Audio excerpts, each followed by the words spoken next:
നമുക്ക് മനസ്സിലാക്കാൻ സാധിക്കുന്നത്. നമ്മുടെ അയൽരാജ്യങ്ങൾ എന്ന നിലയിൽ ബംഗ്ലാദേശിലെയും ശ്രീലങ്കയിലെയും സംഭവ വികാസങ്ങൾ നമ്മുടെ മുൻപാകെയുണ്ട്.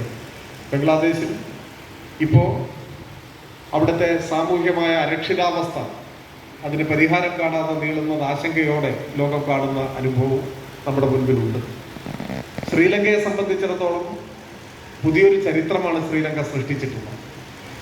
കമ്മ്യൂണിസ്റ്റ് പാർട്ടി നേതൃത്വം കൊടുക്കുന്ന സഖ്യം തിളക്കമാർന്ന വിജയം തെരഞ്ഞെടുപ്പിൽ നേടിയ കാഴ്ച ഏതാനും ദിവസങ്ങൾക്ക് മുൻപ് നടന്ന ശ്രീലങ്കൻ പാർലമെന്റ് തെരഞ്ഞെടുപ്പും അതിനു മുൻപ് നടന്ന അനുരകുമാരൻ ദിസനായക ശ്രീലങ്കയുടെ രാഷ്ട്രത്തലവനായി തെരഞ്ഞെടുക്കപ്പെട്ട തെരഞ്ഞെടുപ്പും ശ്രീലങ്കയിൽ പതിറ്റാണ്ടുകളായി നടത്തിക്കൊണ്ടിരിക്കുന്ന അടിച്ചമർത്തപ്പെട്ട ജനവിഭാഗങ്ങളുടെ സമര പോരാട്ടത്തിന്റെ സുപ്രധാനമായ ഒരു ഘട്ടമാണ്. റോഹൻ വിജയവീരയെ പോലെയുള്ള നിരവധി കമ്മ്യൂണിസ്റ്റ് നേതാക്കന്മാരുടെ ചോര വീണ മണ്ണാണ് ശ്രീലങ്ക. കമ്മ്യൂണിസ്റ്റ് കൂട്ടക്കൊലകൾക്ക് വേദിയായ ശ്രീലങ്കയിലാണ് ഇപ്പോൾ തെരഞ്ഞെടുപ്പിൽ കമ്മ്യൂണിസ്റ്റ് പാർട്ടി നേതൃത്വം കൊടുക്കുന്ന ഗവൺമെന്റ് അധികാരത്തിൽ വന്നു. ഏതാനും ദിവസങ്ങൾക്ക് മുൻപ് നടന്ന പാർലമെന്റ് തെരഞ്ഞെടുപ്പിൽ നമ്മുടെ പാർട്ടി സമ്മേളനങ്ങൾ നടക്കുന്നതിനിടയിൽ 225 അംഗ പാർലമെന്റിൽ 159 അംഗങ്ങളാണ് നാഷണൽ പീപ്പിൾസ് പവർ എന്ന് പേരിട്ട കമ്മ്യൂണിസ്റ്റ് പാർട്ടി നേതൃത്വത്തിലുള്ള സഖ്യത്തിന് നേടാൻ കഴിഞ്ഞത്. നമ്മുടെ കാണേണ്ടത് ആ തെരഞ്ഞെടുപ്പിന്റെ തൊട്ട് മുൻപ് വരെ എന്ന് വെച്ചാൽ 2 ആഴ്ച മുൻപ് വരെ 159 അംഗങ്ങളെ വിജയിപ്പിക്കാൻ കഴിഞ്ഞ വലിയ ഒരു തെരഞ്ഞെടുപ്പ് വിജയത്തിലേക്ക് ശ്രീലങ്കയിലെ ഇടതുപക്ഷം വന്നത് എന്ന് നാം കാണേണ്ടതാണ്. അവിടെ അധികാരമേറ്റതേയുള്ളൂ. IMF-മായി ഉണ്ടാക്കിയിട്ടുള്ള ധാരണകളെല്ലാം പുനഃപരിശോധനയ്ക്ക് വിധേയമാക്കും എന്ന പ്രഖ്യാപനം ഇതിനോടകം അവിടെ നടത്തിയതായിട്ട് നമുക്ക് കാണാം. ഞാൻ രാജ്യത്തിന് പുറത്തുള്ള സ്ഥിതിഗതികളെക്കുറിച്ച് കൂടുതൽ മറ്റു കാര്യങ്ങളിലേക്കൊന്നും കടന്നു പോകുന്നില്ല. നേരത്തെ സൂചിപ്പിച്ചതുപോലെ നമ്മുടെ രാഷ്ട്രീയ പ്രമേയത്തിൻ്റെ ഭാഗമായി സർവ്വദേശീയ രാഷ്ട്രീയ സ്ഥിതിഗതികളുടെ വിശദമായ അവലോകനം വിശകലനം ഉണ്ടാവും. 18ാം ലോകസഭാ തെരഞ്ഞെടുപ്പ് കഴിഞ്ഞ അന്തരീക്ഷത്തിലാണ് നമ്മുടെ പാർട്ടി സമ്മേളനങ്ങൾ ആരംഭിക്കുന്നത്. 18ാം ലോകസഭാ തെരഞ്ഞെടുപ്പിലും ദേശീയ ജനാധിപത്യ സഖ്യത്തിന്റെ നേതൃത്വത്തിൽ ഗവൺമെന്റ് രൂപീകരിക്കാൻ കഴിഞ്ഞുവെങ്കിലും ഈ തെരഞ്ഞെടുപ്പിലെ BJP മുന്നണിയുടെ വിജയം BJP പ്രവർത്തകരെയോ നേതാക്കന്മാരെയോ പോലും ആവേശം കൊള്ളിക്കാത്ത ഒരു വിജയമാണ് എന്ന് പൊതുവിൽ വിലയിരുത്തുന്നു. എല്ലാ വിജയങ്ങളും ഒരുപോലെയല്ല. ചില വിജയങ്ങൾ നിറം മങ്ങിയ വിജയങ്ങളാണ്. ചില വിജയങ്ങൾ വിജയികളെ നിരാശരാക്കുന്ന വിജയങ്ങളാണ്. നിരാശാഭരിതമായ ഒരു തെരഞ്ഞെടുപ്പ് വിജയമാണ് 18ാം ലോകസഭാ തെരഞ്ഞെടുപ്പിൽ ദേശീയ ജനാധിപത്യ സഖ്യത്തിന് ഉണ്ടായത്. അത്തരമൊരു വിലയിരുത്തലിന് കാരണം തെരഞ്ഞെടുപ്പിന്റെ മുൻപിൽ പ്രധാനമന്ത്രി മുതൽ അമിത്ഷാ വരെയുള്ളവരുടെ അവകാശവാദം ഇന്ത്യ ഒറ്റയ്ക്ക് ഭരിക്കും എന്നതായിരുന്നു. BJPക്ക് തനിച്ച് ഭൂരിപക്ഷം കിട്ടും, 400 സീറ്റ് കടക്കും, അതായിരുന്നു അവകാശവാദം. എന്നാൽ തെരഞ്ഞെടുപ്പ് റിസൾട്ട് വന്നപ്പോൾ 300 സീറ്റ് പോലും തികഞ്ഞില്ല.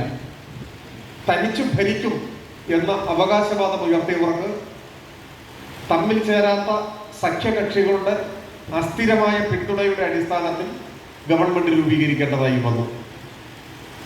അതോടൊപ്പം BJP ശക്തി കേന്ദ്രങ്ങളെന്നറിയപ്പെട്ടിരുന്ന ഉത്തരേന്ത്യയിലെ പ്രധാനമായും UP-യിലെ പല മണ്ഡലങ്ങളിലും ജനങ്ങൾ BJPയെ കൈയൊഴിയുന്ന കാഴ്ചയും നമ്മൾ കണ്ടു.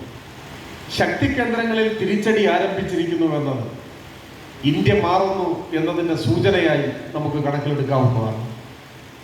അതുകൊണ്ടാണ് ഈ വിജയം നിരാശാഭരിതമായ വിജയികളെ നിരാശപ്പെടുത്തുന്ന ഒരു വിജയമാണ് എന്ന് സൂചിപ്പിച്ചത്. അതോടൊപ്പം അധികാരത്തിൽ വന്ന ഗവൺമെന്റ് പഴയ നയം തന്നെ തുടരുന്നത് സംബന്ധിച്ചുള്ള സൂചനകളാണ് കാണുന്നത്. പഴയ നയമെന്ന് പറഞ്ഞാൽ അടിയന്തരമായി ഭരണഘടന ഭേദഗതി ചെയ്യുമെന്നും രാഷ്ട്രത്തിന്റെ മതനിരപേക്ഷ സ്വഭാവം പൂർണ്ണമായും ഒഴിവാക്കി ഒരു വർഗീയ മതരാഷ്ട്ര നിർമ്മിതിയിലേക്ക് കടക്കുമെന്നുമുള്ള ആശങ്കകൾ ഇപ്പോൾ താൽക്കാലികമായി അപ്രസക്തമായിട്ടുണ്ട് എന്നത് ശരിയാണ്. തനിച്ച് ഭൂരിപക്ഷമില്ലാത്ത ഈ ഘട്ടത്തിൽ അത്തരം നടപടികളിലേക്ക് കടക്കാൻ കേന്ദ്ര ഗവൺമെന്റിന് സാധിക്കും എന്ന് തോന്നുന്നില്ല. എന്നാൽ മറ്റ് സാമ്പത്തിക പരിഷ്കാരങ്ങൾ ഉൾപ്പെടെയുള്ള കാര്യങ്ങളിൽ മുൻപ് സ്വീകരിച്ചിരുന്ന നയങ്ങൾ തന്നെ തുടർന്നു വരുന്നതായാണ് നമുക്ക് മനസ്സിലാക്കാൻ കഴിയുക. 24,894 കോടി കൂടെ കുറവാണ് രാസവളം സബ്സിഡിയുടെ കാര്യത്തിൽ പുതുതായി അധികാരത്തിൽ വന്ന ഗവൺമെന്റ് കൈക്കൊണ്ടിട്ടുള്ളത്. ഭക്ഷ്യ സബ്സിഡി നൽകുന്നതിലും 7082 കോടി വെട്ടിക്കുറച്ചതായി കണക്കുകൾ സൂചിപ്പിക്കുന്നുണ്ട്. ദേശീയ തൊഴിലുറപ്പ് പദ്ധതിയുടെ ബജറ്റ് വിഹിതത്തിന്റെ കാര്യത്തിലും ഗണ്യമായ കുറവാണ് ഉണ്ടായിട്ടുള്ളത്. രാജ്യത്തിന്റെ തൊഴിലില്ലായ്മ നിരക്കും കൂടുതൽ ഗൗരവതരമായ രീതിയിൽ വർദ്ധിച്ചു വരുന്നതായിട്ടാണ് കാണുന്നത്.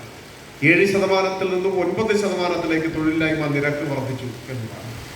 വനിതകളുടെ തൊഴിലില്ലായ്മ നിരക്കിൽ 18% വർദ്ധിച്ചിട്ടുള്ളത്.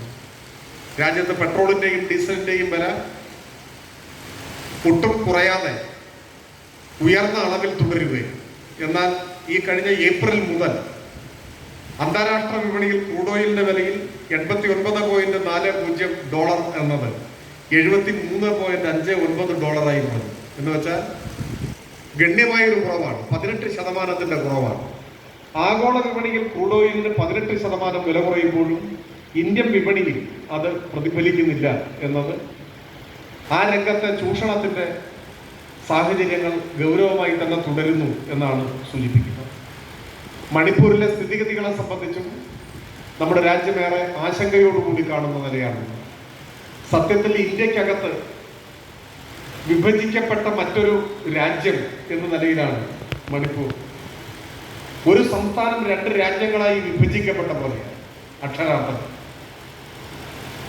കഠിനമായ യുദ്ധം നടക്കുന്ന 2 രാജ്യങ്ങളെ ഓർമ്മിപ്പിക്കും പോലെ മണിപ്പൂർ 2ആയി വിഭജിക്കപ്പെടുകയും നിയമവാഴ്ച പൂർണ്ണമായും തകർന്നു പോവുകയും ചെയ്ത അനുഭവമാണ് മണിപ്പൂരിൽ നിന്നുള്ളത്.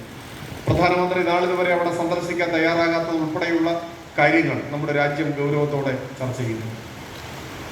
പുതിയ ഗവൺമെന്റിന്റെ തൊഴിലാളി വിരുദ്ധ നയങ്ങളും മാറ്റമില്ലാതെ തുടരുന്നതായി നമുക്ക് മനസ്സിലാക്കാൻ സാധിക്കുന്നതാണ്. അത് 3 ലേബർ കോഡുകളുമായി ബന്ധപ്പെട്ട് നമ്മുടെ രാജ്യം ഇതിനോടകം ഗൗരവമായി ചർച്ച ചെയ്തിട്ടുള്ളതാണ്. ആ പശ്ചാത്തലത്തിൽ കഴിഞ്ഞ സെപ്റ്റംബർ 23 കരിദിനം ആചരിക്കുകയും തൊഴിലാളി സംഘടനകളുടെ ആഭിമുഖ്യത്തിൽ കരിദിനം ആചരിക്കുകയും ചെയ്തതായി നമുക്കറിയാം. ഈ അടുത്ത കാലത്ത് 2 സംസ്ഥാന നിയമസഭാ തെരഞ്ഞെടുപ്പുകൾ ജമ്മു കാശ്മീരിലും ഹരിയാനയിലും, ആ തെരഞ്ഞെടുപ്പുകളുടെ റിസൾട്ടും ഈ സമ്മേളനം നടക്കുമ്പോൾ നമ്മുടെ മുൻപിലുണ്ട്. ജമ്മു കാശ്മീരിൽ അധികാരത്തിൽ നിന്നും BJPയെ പുറത്താക്കാൻ അവിടുത്തെ ജനാധിപത്യ പ്രക്രിയയ്ക്ക് സാധിച്ചു എന്ന മികവ് നമുക്ക് കാണാൻ പറ്റും.